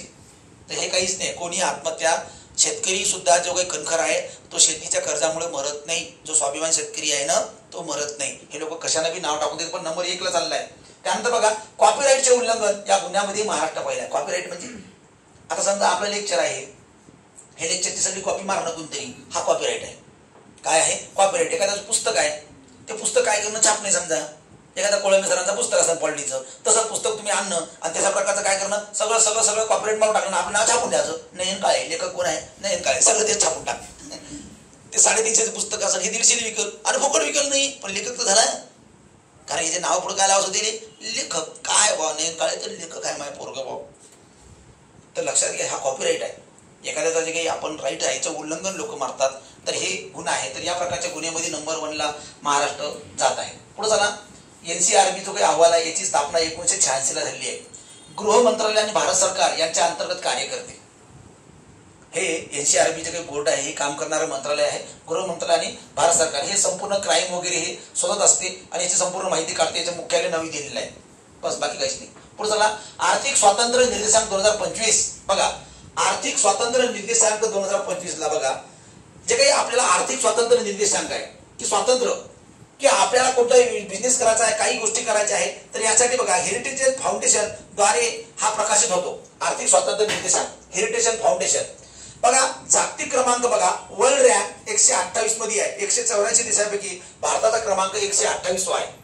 की आपल्याला जे काही आर्थिक स्वातंत्र्य म्हणजे आपला आर्थिक व्यवसाय करायचा असेल तर आपल्या स्वातंत्र्यामध्ये आपला क्रमांक 128 आहे. 184 मध्ये बघा 100चा स्कोर असतो, त्यापैकी 53.0 इतका स्कोर आपला आहे. श्रेणी सुद्धा असते आपली बघा. श्रेणी बघा, मोस्टली अनफ्री अर्थव्यवस्था आहे, बहुतांशी गैर स्वतंत्र व्यवस्था. म्हणजेच काय आहे, स्वातंत्र्य आहे पण संपूर्णपणे स्वातंत्र्य आपल्याला नाही आहे. व्यवसाय करताना आपल्याला अडीअडचणी या सरकारचे परवाने आहे, म्हणून बहुतांशी गैर स्वतंत्र अर्थव्यवस्था आपली आहे. आणि हा प्रकाशित करणारी संस्था आहे हेरिटेज फाउंडेशन. याच्यामध्ये जगामध्ये आपला स्वातंत्र्याचा निर्देशांक किती आहे, 128. आता बघा, जेव्हा हे हेरिटेज फाउंडेशन आहे तर ही हेरिटेज फाउंडेशन जे आहे ना, जगातील आर्थिक उत्क्रांती व्हावी यासाठी काम करते. आर्थिक उत्क्रांती, क्रांती नाही तर काय व्हावी, आर्थिक उत्क्रांती. याच्यामध्ये लिंग समानताचा सुद्धा विचार करतात. स्त्री आणि पुरुष लिंग समानता म्हणजेच काय, नुसतं पुरुषांना आर्थिक स्वातंत्र्याचा वाटचाल करू नये तर स्त्रीनं सुद्धा. आता आर्थिक स्वातंत्र्य म्हणजे काय मला सांगा. आता तुम्हाला आर्थिक स्वातंत्र्य आहे की नाही, आहे ना. तू जेवढं 1000 रुपयाची नोकरी करणार तेवढं तुम्ही सुद्धा करणार. मला सांगा, तुम्हाला सुद्धा बिझनेस करण्याचा अधिकार आहे, तुम्हाला सुद्धा बिझनेस करण्याचा अधिकार आहे, तुम्हाला सुद्धा शिक्षणाचा अधिकार आहे, तुम्हाला शिक्षणाचा अधिकार आहे, तुम्हाला राजकारणाचा अधिकार आहे, यांना सुद्धा राजकारणाचा अधिकार आहे. म्हणजे आर्थिक स्वातंत्र्य. मला सांगा, भारतामध्ये कोणाला किती श्रीमंत व्हायचा असेल, स्वातंत्र्य आहे की नाही. एखाद्याला वाटलं नाही मला अंबानीपेक्षा मोठा असतो, त्याच्या नाही त्याच्यापेक्षा हो, बिल गेट्स पेक्षा मोठा हो, बिल गेट्स जे आहे त्याच्यापेक्षा तू मोठा हो, स्वातंत्र्य आहे. का बरं आपण नाही होऊ शकत. परंतु आपल्याला याच्यासाठी काय होते, काही मर्यादा आहे बरोबर. जर भांडवल असेल, काही नियम असेल किंवा मग आर्थिक स्त्रोत असेल, भारतामध्ये लोन वगैरे लगेच मंजुरी होत नाही आणि या सगळ्या अडचणी आपल्याला काय होते, आर्थिक स्वातंत्र्यामध्ये पडतात. आणि हेरिटेज फाउंडेशन हे जगातलं संपूर्ण 184 देशाचा काय करते, अभ्यास करते. आणि यामध्ये भारताचा क्रमांक किती आहे, 128. पुढे चला, वेस्ट टू आर्ट वॉल बघा. Waste to art wall. Waste म्हणजे जे आहे कचरा, याच्यापासून काय तयार करायचं आपण, आर्ट वॉल. नागपूर महानगरपालिकेला बघा याचा उद्देश आहे स्वच्छता. आता बघा जे काही स्वच्छता वॉल आहे, आता तुम्हाला माहिती आहे भिंती रंगवण्याचं काम चालू आहे. तुम्हाला माहिती आहे जे काही शासकीय कार्यालय असते तिथं सुद्धा भिंती रंगवतात आणि महापुरुषाचे फोटो लावत आहे. का बरं, लोक पचतीस थुकत नाही. समजा इथे या भिंतीवर मी चाललो पायरीवरून आणि या ठिकाणी छत्रपती शिवाजी महाराजांचा फोटो असेल, मी पान जरी खाऊन असेल तर मी थोकू शकेल का? जर मी थोकलो तर म्हणजे कानाखाली कोणतरी वाजवणार, कारण शिवाजी महाराजांचा फोटो आहे, बरोबर आहे. पण आता नागपूर महानगरपालिकेनं आगळा वेगळा उपक्रम केलेला आहे की याच्या अंतर्गत साधारणतः सतरंजीपुरा झोनमधील प्रेमनगर येथे कचरा ते कला भिंती नावाचा एक अनोखा उपक्रम सुरू केलेला आहे नागपूर महानगरपालिकेनं. लक्षात घ्या, कचऱ्याचे कलेमध्ये रूपांतर करते, शहराचे सौंदर्य सुधारते आणि सामुदायिक जागा म्हणून काम करते. रहिवासी आता मेळावे आणि मुलांच्या कार्यक्रमासाठी स्वच्छ मागील लेनचा वापर करतात आणि स्वच्छतेबद्दल जागरूकता करणारी पहिली महानगरपालिका अशी जे काही वेस्टर्न आहे. समजा फॉर एक्झाम्पल एखादा पेपर आहे तर त्या पेपरचा वापर करायचा आपण स्वच्छतेसाठी, लगदा तयार करण्यासाठी. एखादा कापड आहे तर त्या कापडाचा उपयोग करायचा आपण स्वच्छता भिंती रंगवण्यासाठी. काहीतरी म्हणजे जो कचरा आहे त्या कचऱ्याच्या मार्फतच आपल्याला कशा प्रकारे ते भिंती रंगवता येईल आणि हा विचार करून आपण भिंतीच्या मार्फत संपूर्ण स्वच्छता कसं करता येईल हा आगळा वेगळा उपक्रम नागपूर महानगरपालिकेनं राबवला. तुम्हाला फक्त एवढं विचारलं जाईल, भिंतीच्या द्वारे जो काही वेस्टेड आहे कचऱ्याचं याच्यापासून भिंती रंगवण्याचं काम कोणती महानगरपालिका करत आहे भारतातली, तर नागपूर. पुढे चला, या आठवड्यातनी 3 ऑक्टोबर हा मराठी भाषा अभिजात भाषा गौरव दिन 3 ऑक्टोबर तुम्हाला साजरा करण्यात आपला आला की मराठी भाषेला अभिजात भाषा म्हणून हा दर्जा दिला. बऱ्याच दिवसापासून आपली मागणी होती की आपल्याला अभिजात भाषेचा दर्जा मिळावा. यासाठी 2 समित्या होत्या, रंगनाथ पठारे समिती आणि ज्ञानेश्वर मुळे समिती. रंगनाथ पठारे आणि ज्ञानेश्वर मुळे, तुम्हाला अभ्यास येईल की सगळ्यात पहिल्यांदा समिती कुठली होती, रंगनाथ पठारे, आणि नंतरची समितीच्या कोणत्या समितीच्या अंतर्गत आपल्याला अभिजात भाषेचा दर्जा मिळाला, तर ज्ञानेश्वर मुळे. 2 समित्या. चला, तर सध्याचे मराठी भाषा मंत्री आहे आपले उदय सामंत आणि भारतात सर्वाधिक बोलल्या जाणाऱ्या भाषांमध्ये पहिला क्रमांक कशाचा आहे, हिंदीचा आहे. सर्वात पहिल्यांदा क्रमांक हिंदीचा आहे. जगात सर्वात जास्त कोणत्या भाषा बोलल्या जाते, इंग्लिश. आणि दुसरी चीनी भाषा, कुठली आहे, चीनी आहे. तर लक्षात घ्या, पहिला क्रमांक हिंदीचा आहे, दुसरा क्रमांक बंगाली आहे आणि तिसरा क्रमांक मराठीचा आहे. पहिले चौथा होता, पहिला क्रमांक आपला चौथा होता, आता तिसरा क्रमांक मराठीचा आहे. चौथा क्रमांक तेलुगूचा झालेला आहे. आता हे तेलुगू का बरं कमी झालं, कारण ते राज्य विभक्त झालं ना. राज्य काय झालं, पहिले त्यांचा क्रमांक होता तिसरा, आता ते चौथ्यावर गेले आणि महाराष्ट्र पहिले चौथ्यावर होता, आता महाराष्ट्र तिसऱ्यावर आलेला आहे. हे लक्षात घ्यायचा. आणि मराठी भाषा भवन चर्नी रोड मुंबई या ठिकाणी आहे. कुठं आहे, चर्नी रोड मुंबई या ठिकाणी आहे. आता बघा, मराठी अभिजात भाषा गौरव दिन, महाराष्ट्र मराठी गौरव दिन कोणता आहे, 1 मे. महाराष्ट्र म्हटलं बरोबर आहे. मराठी राजभाषा गौरव दिवस 27 फेब्रुवारी. कोणाचा जन्मदिवस, विवा शिरवाडकर. लक्षात घ्या, विवा शिरवाडकर यांचा जन्मदिवस म्हणून आपण महाराष्ट्र राजभाषा गौरव दिवस म्हणून ही 27 फेब्रुवारीला साजरा करतो. आणि मराठी भाषा गौरव दिवस 1 मे, कारण 1 मेला आपल्या महाराष्ट्राची स्थापना झालेली आहे आणि आपण मराठी आहो म्हणून आपण एकत्र आहो, यासाठी 1 मे आहे. तर 3 ऑक्टोबर रोजी अभिजात भाषा गौरव दिन साजरा करायचा आपण ठरवलेलं आहे. तर आता 3 ऑक्टोबर झालं, याच्या अंतर्गत मराठी भाषेचं महत्व वाढलं पाहिजे, यासाठी आपण गौरव दिन साजरा करत आहोत. अभिजात भाषा संदर्भातचा बघा, 2024ला आपल्याला दर्जा मिळाला, याच्यासोबत 5 भाषांना दर्जा मिळाला होता, बरोबर आहे. हे माहित आहे सर्वांना, मराठी, पाली, बंगाली, आसामी आणि प्राकृत. सध्या 11 भाषा आहे. सध्या किती भाषा आहे, 11 भाषा आहे, ज्यांना आपला काय आहे, अभिजात भाषेचा दर्जा आहे.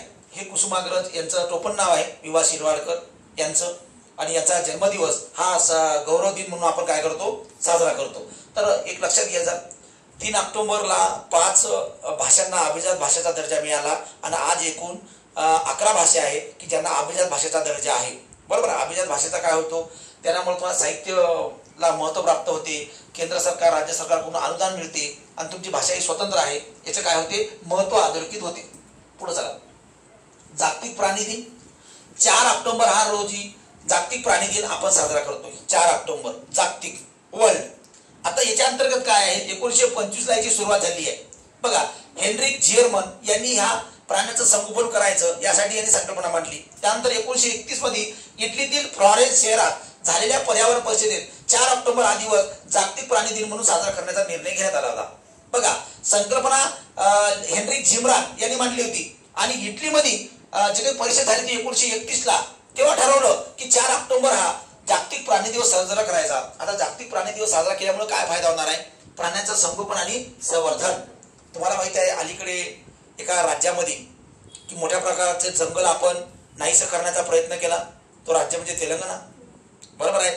आणि या ठिकाणी झाडं तोडले आपण, ते पूर्ण जो काही हे होतं उद्यान ते तोडण्याचा प्रकार केला. हत्ती धावत आहे, वाघ धावत आहे, मग पशु धावत आहे, पक्षी धावत आहे, बरोबर आहे ना. आणि आपण माणसानं आपल्या प्रगतीसाठी एवढे जंगल नष्ट केले आहे की प्राण्याचं संगोपन कुठेतरी काय होत आहे? नाहीसा होतोय. आज प्राणी पक्षीची संख्या दिवसेंदिवस कमी होत आहे. कारण काही प्राणी तर माणसं खाऊन टाकतात, काही पक्षी माणसं खाऊन टाकतात. माणसाला जनावरांची संख्या कमी पडून राहिली. म्हणजे आपले जे काही पाळीव लोक प्राणी आहे ते आपण खाऊ शकतो, पण लोक जंगलातले खात आहेत.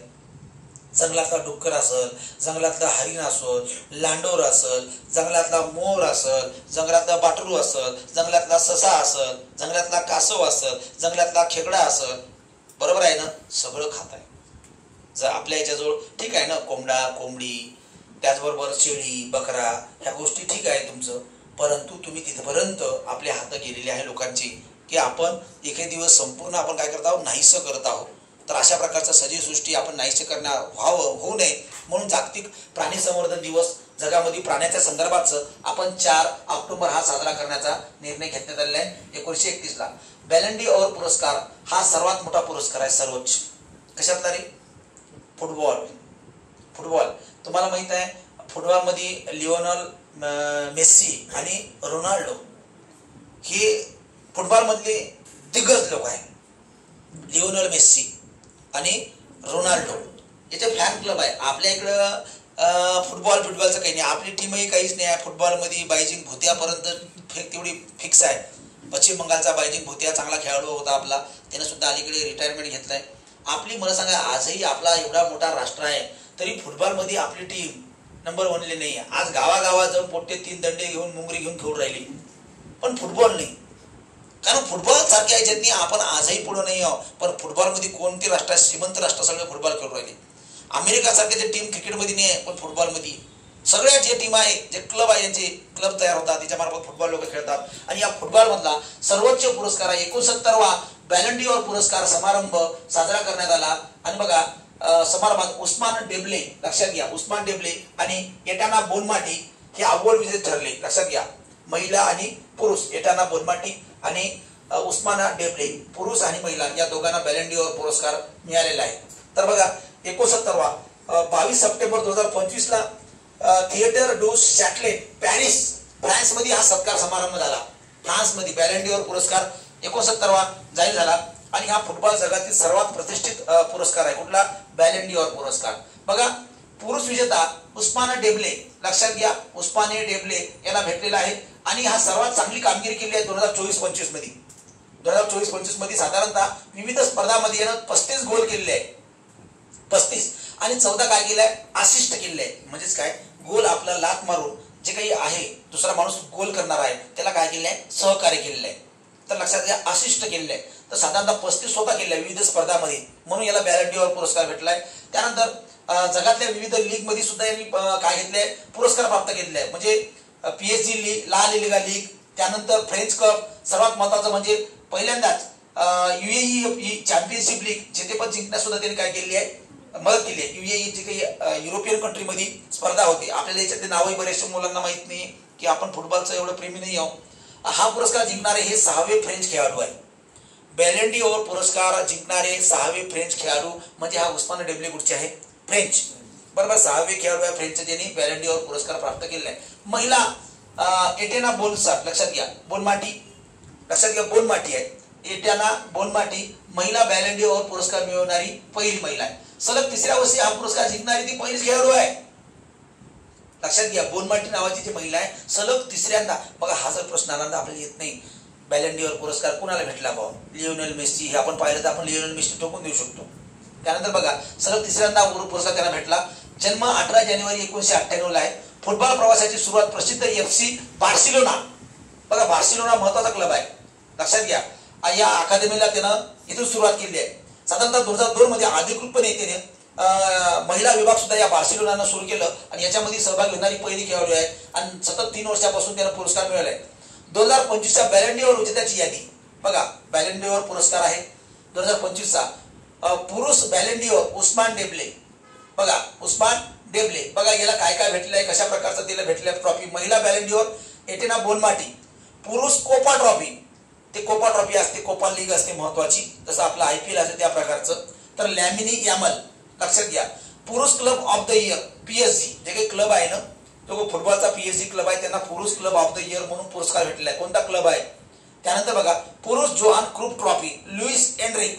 पुरुष गट मुलर ट्रॉफी व्हिक्टर ग्योकेरेस. आता हे आपल्याला कपच माहित नाही ना, जसं रणजी ट्रॉफी आपल्याला माहित आहे, बरोबर आहे ना. मिना ट्रॉफी आपल्याला माहित आहे, IPL माहिती आहे, WCL माहिती आहे, हे आपल्याला माहिती आहे. पण हे ज्या लोकांना माहित आहे हे पुरस्कार काय असतात, तर फुटबॉलातले हे चार्ट जो आहे ना हे वाचून काढा. जे माहिती आहे ते आपल्याला माहितच आहे, पण या प्रकारच्या गोष्टी आपल्याला माहित नाही राहत. जसा आयफा अवॉर्ड आपल्याला माहित राहत नाही. त्यानंतर ऑस्कर पुरस्काराचे नाव आपल्याला माहितच राहत नाही कोणकोणते आहे. पण असं कारण आपल्याला आंतरराष्ट्रीय घडामोडी सुद्धा आहे, राष्ट्रीय आणि आंतरराष्ट्रीय. त्यानंतर बघा आपल्याला बॅलन डी'ओर पुरस्कार साधारण माहिती जर बघितली 1956 पासून सुरुवात झाली. बॅलन डी'ओर 1956 पासून सुरुवात झाली आणि आता 69वा बॅलन डी'ओर पुरस्कार देण्यात आलेला आहे. बघा प्रथम पुरस्कार स्टॅनले मॅथ्यूज यांना भेटलेला आहे. स्टॅनले मॅथ्यूज, बघा 2018 पासून महिला फुटबॉलपटूंनाही बॅलन डी'ओर पुरस्कार देण्यात येत आहे. बघा 56ला सुरुवात झाली आहे, पण महिलांना सुरुवात कधीपासून? 2018 पासून. लक्षात घ्या की तुम्हाला विचारलं समजा की बाबा महिलांना बॅलन डी'ओर पुरस्कार कोणत्या वर्षापासून सुरू झाला, तर 2018 पासून. आणि बॅलन डी'ओर पुरस्कार 69वा झाला यावर्षी फ्रान्समध्ये आणि 2 लोकांना बॅलन डी'ओर पुरस्कार मिळालं. उस्मान लक्षात घ्यायचं आणि बोनमाटी, एवढं काय करायचं लक्षात घ्यायचं की या दोघांना भेटलेलं आहे. तर बॅलन डी'ओर पुरस्कार. आता यानंतरचं महत्वाचं म्हणजे आपलं BCCIचे अध्यक्ष कोण झाले? मिनान्स, बरोबर आहे. दिल्लीचे माजी कर्णधार आणि अनुभवी माजी क्रिकेटपटू मिथुन मन्हास. कोण आहे? मिथुन मन्हास. बघा मिथुन मन्हास हे BCCIचे अध्यक्ष होणारे किती आहे? 37वे. याच्या पूर्वी BCCIचे अध्यक्ष कोण होते? रॉजर बिन्नी होते, बरोबर आहे. आणि BCCIचे उपाध्यक्ष राजीव शुक्ला. कोण? राजीव शुक्ला. आणि आपलं पहिले त्याच्या पहिले कोण होतं? रॉजर बिन्नीच्या पहिले अमित शहा झाले गुरु जय शहा ICCचे अध्यक्ष आहे सध्या आणि त्या ठिकाणी ते झालेले आहे. भारतीय क्रिकेट टीमचं बोर्डचं निवड समितीचे अध्यक्ष कोण आहे? अजित आगरकर. कोण आहे? अजित आगरकर. आणि भारतीय क्रिकेट टीमचे मेन कोच आहे गौतम गंभीर. कोण आहे? गौतम गंभीर. आणि मॉर्ने मॉर्कल आपले बॉलिंग कोच आहे. काय आहे? बॉलिंग कोच आहे मॉर्ने मॉर्कल. फिल्डिंग कोच पण आहे आपलं, बरेचसे आहे. तर लक्षात घ्या रॉजर बिन्नी याच्या पहिले मिथुन मन्हासच्या पहिले 37वे BCCIचे अध्यक्ष झाले. BCCIची स्थापना आपली 1928ला आहे. 1928ला. बघा पहिले याचं नाव ICI होतं, इंडियन क्रिकेट. लक्षात घ्या जे काही आपलं इंटरनॅशनल क्रिकेट इंडिया याच्या प्रकारचं ब्रिटिशच्या काळात निर्माण झालं होतं. नंतर भारताला स्वातंत्र्य भेटलं, नंतर आपण याला BCCI केलं. परत board of cricket council India. आणि याचे 2016 पासून आपण साधारणतः CEO सुद्धा आपण नेमलेले आहे BCCIची. आणि BCCI ही सर्वात मोठी श्रीमंत संस्था जगातली आहे. BCCI सर्वात कशी आहे? श्रीमंत संस्था आहे. आणि याचा अध्यक्षपदी आता माजी क्रिकेटपटू मिथुन मन्हास याची काय झालेली आहे? निवड झालेली आहे. आता बघा पुरुष निवड समितीतनी काही लोकांचा सुद्धा निवड झालेला आहे. साधारणतः RP सिंग, प्रज्ञान ओझा हे काही महत्वाचं नाही, परंतु लक्षात घ्यायचा हा जो काही रणजी खेळाडू आहे दिल्लीचा मिथुन मन्हास याची BCCIच्या अध्यक्षपदी निवड झाली. याच्या पहिले होता रॉजर बिन्नी. आता ह्या लोकांना आपण ओळखत पण नाही की हा BCCIचा अध्यक्ष झाला हे झाला. पण आपल्याला प्रश्नासाठी महत्वाचा आहे की 37वा अध्यक्ष कोण आहे आणि BCCIची स्थापना कधी आहे? 1928ला. आता बघा भारतीय क्रिकेटचा कप्तान तिन्हीच आपल्याला माहित पाहिजे, आता वारंवार बदललेले आहे. बघा T20 टीमचा कप्तान कोण आहे आपला? T20 सूर्यकुमार यादव. आणि वनडेचा शुभमन गिल झाला कॅप्टन आपला. रोहित शर्माला काढलेला आहे. रोहित शर्माला काढून टाकलं. काहून तर आता भविष्यातली आपली टीम तयार करायची आहे आणि रोहित शर्मा शुभमन गिलच्या नेतृत्वाखाली खेळल. बरोबर, जसं धोनीने पण कॅप्टन काढून टाकलं, विराट कोहलीच्या नेतृत्वाखाली तो खेळला होता. कारण नवीन कॅप्टन घडला पाहिजे. तुम्ही हा विचार करू नका आपल्याला माहिती आहे आर्यन काढून टाकलं का, तसं काढलं नाही. त्याची चर्चा होत असते. एवढ्या मोठ्या माणसाला लागेच कॅप्टन काढून टाकते का, असं थोडी आहे. मग तो डायरेक्ट टीमसाठी खेळणार नाही, तो राष्ट्रासाठीच खेळत आहे ना. तर बघा वनडेचा आपला कॅप्टन झाला शुभमन गिल. बरोबर आहे. त्यानंतर टेस्टचा कॅप्टन हेच आहे. टेस्टचा पण कप्तान कोण आहे? शुभमन गिल आहे. महिला क्रिकेट टीमची कप्तान कोण आहे? हरमनप्रीत कौर आहे. मानधना नाही, लक्षात घ्या. हरमनप्रीत कौर लक्षात घ्या. ही महिला जी काही टीम आहे आपली त्याची कॅप्टन आहे, लक्षात घ्यायचं. स्मृती मानधना कशाची आहे? स्मृती मानधना RCB, लक्षात घ्या. ते महिला आपण जिंकली ना, तिथे कॅप्टन आहे ती स्मृती मानधना. तर या प्रकारचं भारतीय क्रिकेट बोर्ड आणि भारतीय क्रिकेट बोर्ड बद्दल तुम्हाला माहिती विचारलं जाईल की 37वे अध्यक्ष कोण आहे. बघा पुढच्या याच्या लेक्चरला महत्वाच्या आठवड्यातले काही घडामोडी राहतील ते तुम्हाला लक्षात राहील. बघा आपला करंटचे लेक्चर बघितल्यामुळं किंवा इथं तुम्ही राहिल्यामुळं, इथं तुम्ही असले फायदा असा होतो की तुम्ही आता इथं 1.5 तास तुम्हाला जायचं काम असेल तर तुम्ही नाही जाऊ शकत.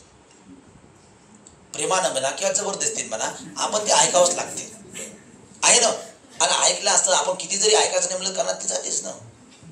दुसरी गोष्ट आपण ही लाईव्ह पूर्ण पाहत नाही ना. तर तुम्ही पाहायचं ज्या दिवशी तुम्ही याच्या पहिले नव्हते की 1.5 तास 2 तास आपण पूर्ण पाहिलं का?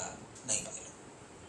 तर ह्या लेक्चर झाल्यानंतर तुम्ही काय करायचं, परत हे रेकॉर्डेड लेक्चर ऐकायचं, ते लिहून सुद्धा घ्यायचं किंवा मग पारद बुलेटिन दर महिन्याला घ्यायचीच. हे सगळे लेक्चर त्यात आपण पारद बुलेटिनमध्ये टाकतो म्हणजे तुमची रिव्हिजन तिथं होऊन जाते. ओके, तर या ठिकाणचं आपलं लेक्चर या ठिकाणी आपण थांबू आणि या ठिकाणचं आपलं हे चालू घडामोडीचं साप्ताहिक लेक्चर होतं. बाकीचं आपण पुढच्या लेक्चरला कव्हर करू. ओके, धन्यवाद.